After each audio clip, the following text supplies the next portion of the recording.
Off-season outlooks. We're at Florida today, which means tomorrow is Edmonton. So, Florida. There's the question right there. Small budget. So when word came out that the team was looking to trim about 10 million off the budget next year, and whether that is or isn't true, whether that's an over-exaggerated number or not, it's realistic to think that owners are going to look at this team and where they are, where they were at the time of the pause, and say, we didn't get our money's worth this year, and it is quite realistic to think they're losing money. Because a lot of teams in the NHL do lose some money. Now, you get into the fact that a lot of this is tax write-offs for billionaires. So if a team loses money, fine, just a tax write-off anyways. It's part of how they don't pay very much taxes. But at the same time, they're likely going to want to turn a profit at some point. And so for Florida, if that budget gets trimmed, how did they stay in the race is the problem. That's where the issue lies, and we'll find out once we officially reach the offseason just how bad things could potentially be for Florida. Florida was a team that we know can score, and they were having problems keeping the puck out of their own net. The same problem they had last year, even though they revamped the goaltending.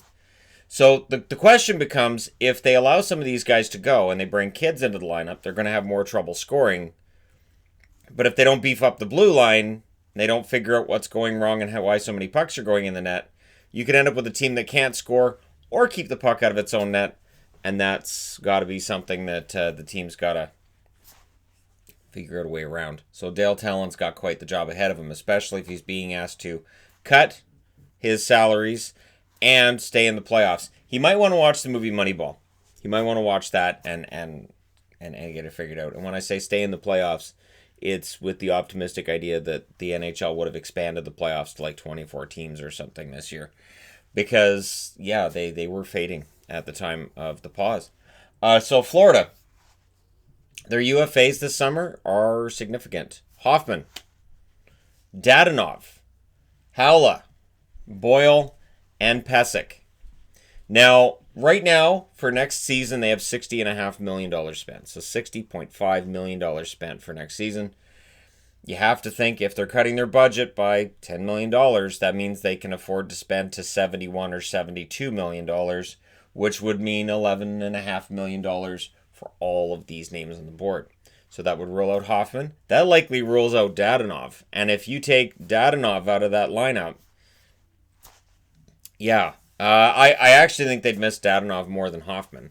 Dadonov is such a key guy on that first line. Hoffman's important too, but I think Dadonov is one of those key guys. We talk about people in Florida being underrated. Players in Florida are always going to be underrated. Florida is one of the easy to underrate teams. There isn't the attendance, the press coverage, and there hasn't been success with this team when it comes to playoffs since 1996. So it's easy to overlook players in that roster. Right or wrong, it's easy to do. So you have to think if they want to keep Boyle, they can probably afford to keep Boyle. They might be able to keep Haula as well if they want to keep him around. Pesek, they can probably keep him, but that's where it gets tricky because let's just say $1 million for Boyle, $2 million for Haula, $1.5 million for Pesek. Just throwing that out there, that's $4.5 million. You're already up to $65 million, and now you're down to $7 million. You'd have to spend elsewhere, and that again is if they want to, get that budget cut. So the other option as well is they may cut guys who are not on this board, who are not UFAs or RFAs. They may cut somebody else, but you're still cutting the team's abilities by doing so. And this could end up being a very young roster next year as well. Now their RFA list is not insignificant. Tony Nato, who had a very good season. He's got arbitration rights as well. I would think he should get a nice bridge contract. Walmark, who they just got from Carolina. They're going to want to qualify him and keep him around, you would think. Sorella had some nice little starts and stops there, and he likely gets a shot at sticking around as well. Mackenzie Weegar with arbitration rights as well. Weegar, you've got to think, gets at least probably a couple million, right? 1.5, 2 million. Again, it all eats into this pretty quick. Josh Brown, arbitration rights, and Montembeault is an RFA as well. Does not have arbitration rights. And it's a question of, are they going to go with Drieger next year as the backup or Montembeault? I don't think you saw enough of either of them this year to necessarily decide between the two. I think down the stretch they would have been looking to make that decision, and we may never know, right? So, that being said, when you look at this season, they were 35, 26, and 8. It is a remarkable improvement over last season. Last season, they were 36, 32, and 14 with 86 points. This year, 78, but of course, over fewer games played. The year before, 44, 30, and 8, 96 points. And it was that 2017-2018 season that made them the sexy pick, including from this guy here, to potentially make the playoffs in 2019. Not only did I not learn my lesson from them failing in 2019, I didn't learn my lesson going into 2020 either, and still picked them as a team that should make the playoffs. Their roster's been good enough. The results haven't been. So they brought in Joel Quenneville this year, and it still was kind of a mixed bag when you look at their results. And you could see Quenneville getting frustrated at times this year, and rightfully so. Now, when you look at it overall, and again, the small budget question's going to come up, because for teams that say, well, we're not going to spend to the cap, it is difficult to make the playoffs. The Arizona Coyotes, one thing that they've changed is they've been willing to spend some money over the last couple of years. And we've seen the result being a much more competitive team. And that the team is willing to take on guys who might make a little more money to try to beef up their lineup, like a Phil Kessel. And while Kessel didn't work out really, really well for Arizona, it was an attempt. And for Florida, they made that attempt when they signed Bobrovsky last summer, and it failed miserably. He is signed through 2026 at $10 million. I looked at this team and I thought, there are other players I could put up there for a worse contract, but it really comes down to Bobrovsky. He did not perform up to what was expected of him, and he needs to perform better. Because at that $10 million price tag, and if it's true that they're going to be a small budget team starting next season, he's not going to get a Yarrow Halak as a backup. He's not going to get somebody who can play 30, 40 games. He's going to end up with Drieger or Montembeault as his backup, and you cross your fingers and hope that Drieger next year can play as well as he was playing this year, where he was pushing Bobrovsky as we hit the pause. When you look over his entire career, it's reasonable to think Drieger was just on a really good hot streak, and that next year we may see more of a return to form, where he's decent enough, maybe he can fill in here and there, but he's not really a guy who play 30, 35 games and push Bobrovsky.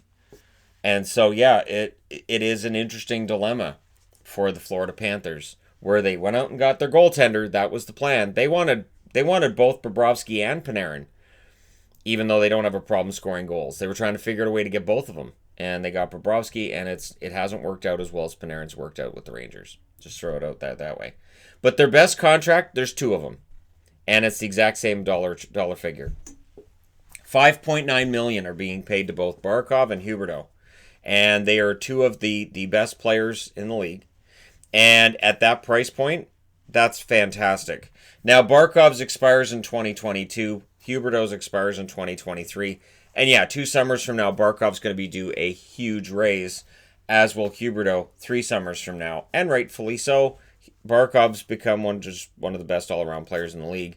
And when I hear people saying, oh, he's so underrated, again, I've said this about Barkov before. If we all agree he's underrated, he's not underrated, because we're all agreeing he's much better than people give him credit for. But if we're all saying that, we're all giving him credit. So it gets kind of weird at that point. So for me, Huberdeau is kind of the most underrated now, because you don't hear as much about him. You hear a lot about Barkov.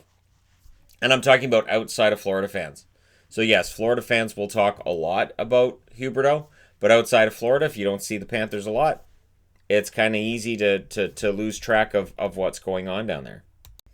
Now, one thing that makes all of this work, potentially, is if rookies are ready to go.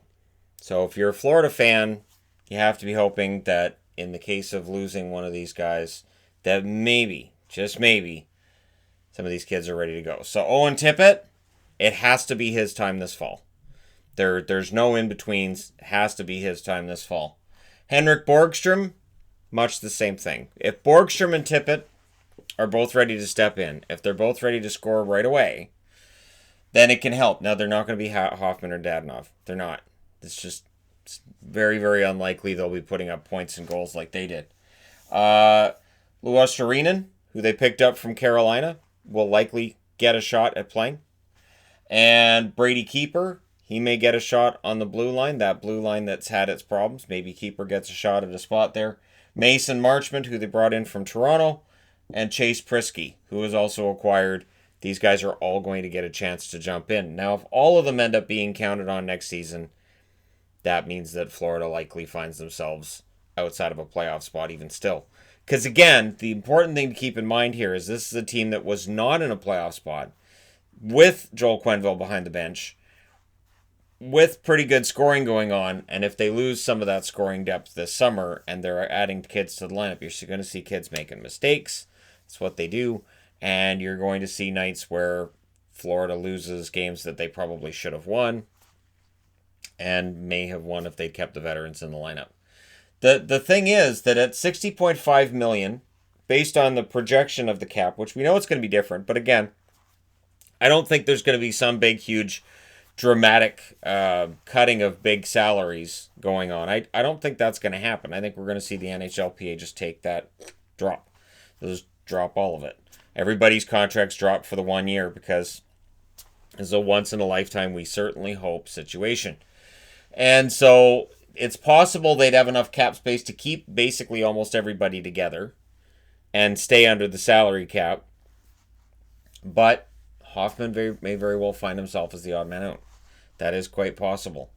And does that cripple their offense? No.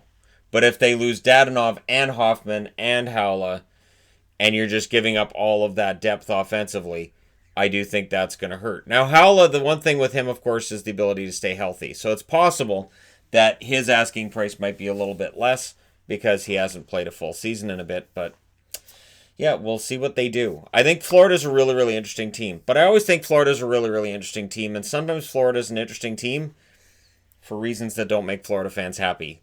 Sort of as they get a team together and you look at it and you go, that's a pretty good roster. How are they going to screw that up? And then the season unfolds, you go, very creative. It's very interesting how they screwed that up. Very, very interesting. It's a situation I've watched for years now. Basically, since this channel started, I've been waiting for Florida to get good and get in the playoffs and do something. And there's a little bit of faith that I have that's been lost in this process.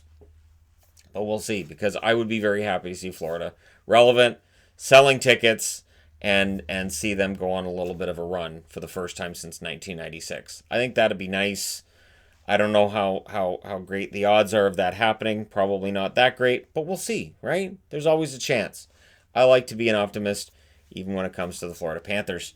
So there you go. The big question mark, of course, is whether or not there is going to be a budget slash and what that may do to the team moving forward. And again, if they're slashing it by $10 million and you see Bobrovsky's making $10 million, you can see a correlation there. But hey, let me know your thoughts in the comments section below regarding the Florida Panthers. Don't forget to hit like and subscribe if you're browsing your way through. You just happened upon this video. And hey, thank you guys so much for all your support and for watching. There was a pause in the middle of this because I had to go upstairs and do some homeschooling things with the kids. So hey, these are strange times that we're in, and we're all kind of in this right now. So hey, do hit like and subscribe if you're browsing right through and you just happened upon this, because today the channel hit 137,000 subscribers. I think it's great that the channel subscriber numbers keep going up, despite the fact there hasn't been hockey in over a month. So that's got to be a good thing, right? All right. Thanks again for everything. I will talk to you very soon.